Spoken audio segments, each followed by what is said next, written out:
अपने आप को एक थोड़ा सा टाइम टेबल में बांधने की कोशिश की। हमारा हर दिन अलग होता है ना। कभी किसी दिन पढ़ने का मन करता है, कभी किसी दिन पढ़ने का मन नहीं करता है, लेकिन फिर भी हमको एटलीस्ट 5 to 6 आवर्स मैं कहूँगी, अगर आप किसी भी एग्ज़ाम की तैयारी कर रहे हैं, माफ़ कीजिएगा आप लोग पीछे बैठे हैं, मैं आपको देख नहीं पा रही हूँ, बट तो किसी कोई भी एग्ज़ाम जो है वो 5 to 6 आवर्स आपको रोज़, मतलब मैं कहूँगी कंसिस्टेंटली आपको देने की ज़रूरत है ना। और उसके लिए आप अपना एक कुछ छोटा सा रूटीन, भले ही सोने के पहले आधा घंटा अपना दिन जो है दूसरा वो आप प्लान कर लीजिए, क्योंकि हर दिन नया होता है। अगर एक दिन आप टाइम टेबल बना दिया, यहाँ से यही करूँगा, और एक वीक आप सोचो कि फॉलो हो जाए, तो मुझसे वो फॉलो नहीं हो पाता था। तो मैं ये करती थी कि सोने के पहले थोड़ा सा आधे घंटे में कल क्या क्या टॉपिक्स पढ़ने हैं, क्या क्या चैप्टर्स कवर करने हैं, वो सब एक बार मैं लिख लिया करती थी। एक ये करना चाह रही हूँ प्रेपरेशन की। तो प्रेपरेशन में अगर यूपीएससी स्पेशली बात करूँ तो मेरे पूरे प्रेपरेशन के 2 इम्पॉर्टेंट पिलर्स रहे। एक था करंट अफेयर्स। करंट अफेयर्स इसलिए एक इम्पॉर्टेंट पिलर है क्योंकि ज़्यादातर एग्जामिनेशंस आप देखेंगे तो बहुत ज़्यादा आजकल ना डायनामिक होती जा रहे हैं, कि वो ये नहीं जानना चाहते कि चलो शाहजहाँ ने बना दिया ताजमहल, वो तो हमें पता है, अब उसके आगे की बात करो। तो अब जो डायनामिज्म एग्ज़ाम में आ रहा है उसके लिए करंट अफेयर्स पे आपकी पकड़ अच्छी होनी चाहिए। और करंट अफेयर्स के लिए मैंने न्यूज़पेपर को जो है सबसे ज़्यादा अच्छे से पढ़ा। पहले इंडियन एक्सप्रेस, मतलब पहले तो द हिंदू पढ़ती थी, फिर जब इंटरव्यू मेरा पास आया तो फिर मैंने द इंडियन एक्सप्रेस भी शुरू किया पढ़ना। और जो भी आप हिंदी माध्यम में अगर कुछ बच्चे दे रहे हो तो आप उस तरीके के न्यूज़पेपर पढ़ सकते हैं, लेकिन न्यूज़पेपर आप हमेशा पढ़ें, क्योंकि न्यूज़पेपर बहुत ज़्यादा अपने आप को चीज़ों को समझने में, हमारे आसपास एनवायरनमेंट में क्या चल रहा है वो पता करने के लिए आपको हेल्प करेगा।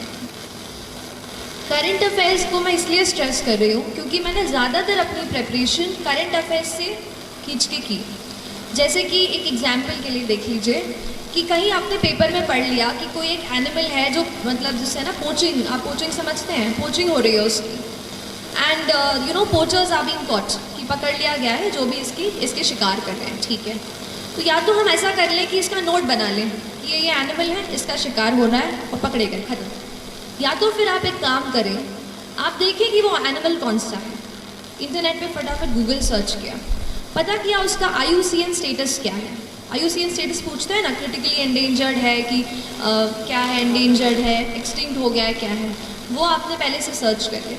फिर आपने देखा कि उस एनिमल वो कहाँ पाया जाता है, कौन से नेशनल पार्क में इट इज़ फाउंड। अच्छा चलिए असम में मिलता है, तो असम में और कौन से नेशनल पार्क्स हैं। मतलब एक पॉइंट पकड़ के न्यूज़पेपर का आपको उसके साइड में जितनी भी चीज़ें हैं वो उसी वक्त कवर कर लेंगे। उससे होगा क्या, उस दिन का आपका एनवायरनमेंट का एक सेक्शन कवर हो जाएगा। ऐसा करके पॉलिटी हो गई, या फिर जो भी हम, जैसे हम साइमल्टेनियस इलेक्शन के बारे में पढ़ते हैं, या फिर और भी प्रेसिडेंशियल पार्लियामेंट इलेक्शंस के बारे में पढ़ते हैं, उनसे रिलेटेड जो भी न्यूज़पेपर में आ रहा है, फिर आप उसकी और डीप में स्टडी कर रहे हैं, है ना। एक ही चीज़। जो दूसरा मेरा प्रिपरेशन का पिलर था वो था टेस्ट्स। देखिए पढ़ते तो हम सब हैं, लेकिन हमें पता कैसे चले कि हमारा स्टैंडर्ड क्या है।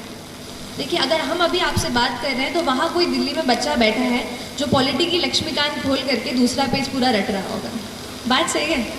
तो वो जो है ना, टाइम का हमेशा याद रखिए, टाइम हमेशा याद रखिए कि आपका टाइम सबसे ज़्यादा ज़रूरी है। अगर आप अपना वक्त निकाल कर इस पढ़ाई को दे रहे हैं, हमारे लाइफ के हम कलरफुल यूथ के ईयर्स अगर हम पढ़ाई को दे रहे हैं तो अपना 100% दीजिए। और टेस्ट्स आपको ये बताएंगी कि आपका स्तर क्या है प्रिपरेशन का। तो जो भी टेस्ट्स हों, चाहे भोपाल में, चाहे अगर आप दिल्ली से कोई फ़ोटोकॉपी मंगवा सकें, या जिस भी परीक्षा की आप तैयारी कर रहे हो, ऑनलाइन अगर आपको कहीं टेस्ट्स मिलता है तो आप अपने आप को जांचते रहें। हर रोज़ 10 से 20 सवाल MCQ, या अगर रिटन हो तो मैं 1-2 आंसर्स रिटन, जो बड़े अपने सब्जेक्टिव आंसर्स थे, वो मैं 1-2 रोज़ लिखा करती थी। तो उससे मुझे आइडिया होता था कि मैं किस स्टैंडर्ड का लिख रही हूँ और क्या उससे मेरा कुछ चांस है सिलेक्शन का। तो ऐसा अपने आप को आप जांचते रहिए।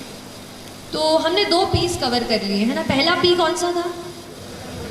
अच्छा, मतलब आप सुन रहे हैं मेरी बातें, अच्छी बात है। दूसरा था प्रिपरेशन। अब थोड़ा सा पी हो गया है तो एम की बात कर लेते हैं। एक एम मैंने जो हमें दिमाग में चीज़ जो है हमारे पुश करता है। अच्छा, इसके पहले मैं एम की तरफ आऊँ, एक चीज़ बताऊँगी कि किसी भी एग्ज़ाम की जब हम प्रिपरेशन करते हैं उसके दो पहलू हैं। एक, आप क्या पढ़ते हैं, कौन सी किताबें पढ़ते हैं, कितने टेस्ट लगाते हैं, कितने घंटे देते हैं, ठीक। दूसरा है एग्ज़ाम में कि आप मेंटली क्या सोचते हैं, क्या आप कॉन्फिडेंट हैं कि आप एग्ज़ाम क्रैक कर सकते हैं, आप साइकोलॉजिकली कितने स्ट्रांग हैं कि आपका मन नहीं कर रहा है उठने का पर फिर भी आप उठते हैं। वो चीज़ है आपका मेंटल करेज, और उसको आपको बिल्ड करना बेहद बेहद ज़रूरी है।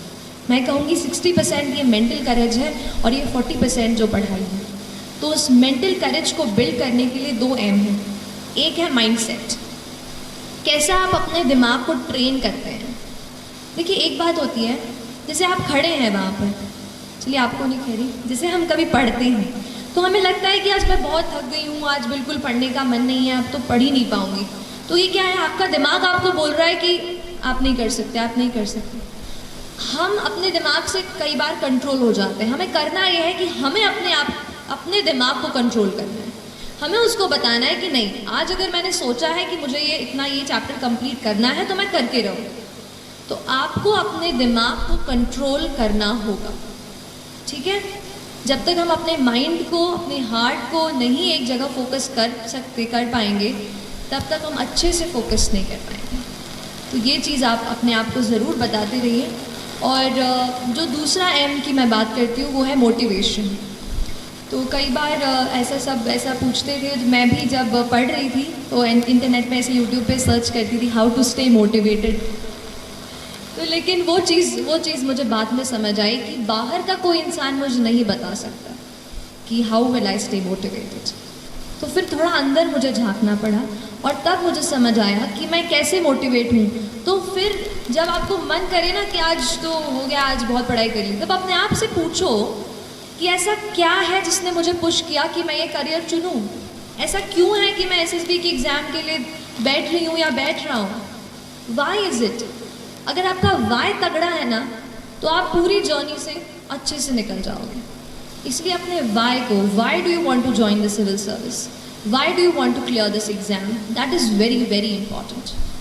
सो डोंट स्टार्ट कि अगर करूँगा तो अच्छा वो मिल जाएगा, प्रेस्टीज मिल जाएगी। अगर आप प्रेस्टीज को सोचकर अगर आप सिविल सर्विस का एग्ज़ाम देने जा रहे हैं तो माय डियर फ्रेंड्स, ज़्यादा दिनों तक वो आपको मोटिवेट नहीं रख पाएगा। मोटिवेशन आपको कहीं ऐसी जगह से आना चाहिए कि अगर आप कहीं जा रहे हो, किसी बच्चे को देखते हो, किसी दुकान पर काम करते हो, तो क्या आप ये सोचते हैं कि वो बच्चा वहाँ पे नहीं होना चाहिए, वो बच्चा अभी स्कूल में होना चाहिए। क्या हम कुछ कर सकते हैं अपनी पढ़ाई से? क्या हम किसी ऐसे पोजीशन पे पहुँच सकते हैं कि उस बच्चे को वहाँ से निकाल कर स्कूल में भर्ती करा दें? तो ये चीज़ आपको मोटिवेट करनी चाहिए। जिस दिन आप सोसाइटी से जुड़ने लगेंगे और समझने लगेंगे कि कुछ और लोग हैं जो अनफॉर्चुनेट हैं, हम बहुत लकी हैं और हम उनकी मदद कैसे करें, तो फिर बहुत जर्नी जो है ना आसान हो जाती है। तो एक ये चीज़ मोटिवेशन की थी कि आप खुद अपने आप को मोटिवेट करिए।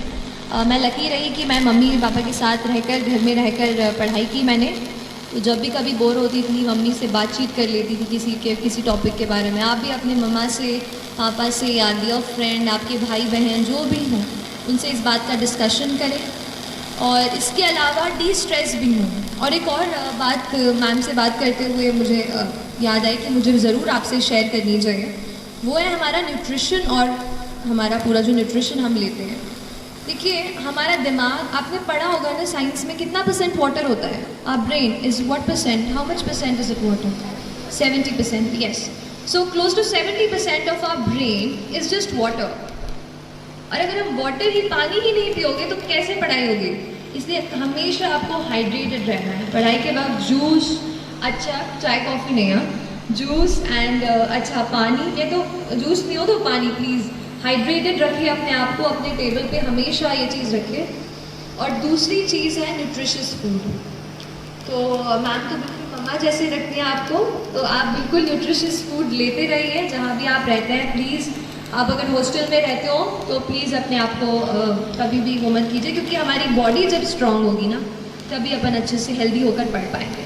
तो don't compromise on that front. और इसके अलावा एक चीज़ और कहना चाहूँगी यूपीएससी के कॉन्टेक्स्ट में थोड़ा स्पेसिफिकली कि दो चीज़ें सबसे ज़्यादा आपको पूरे इसमें मार्गदर्शन देंगी। पहली चीज़ है यूपीएससी का सिलेबस। बड़ा क्लीशे लगता है ना, हर कोई बोलता है सिलेबस सिलेबस, पर वही सबसे ज़्यादा ज़रूरी है, क्योंकि सिलेबस में लिखा हर एक वर्ड उससे एक 15 मार्क का सवाल बन सकता है, जो आपकी रैंक को यहाँ से यहाँ ले आए।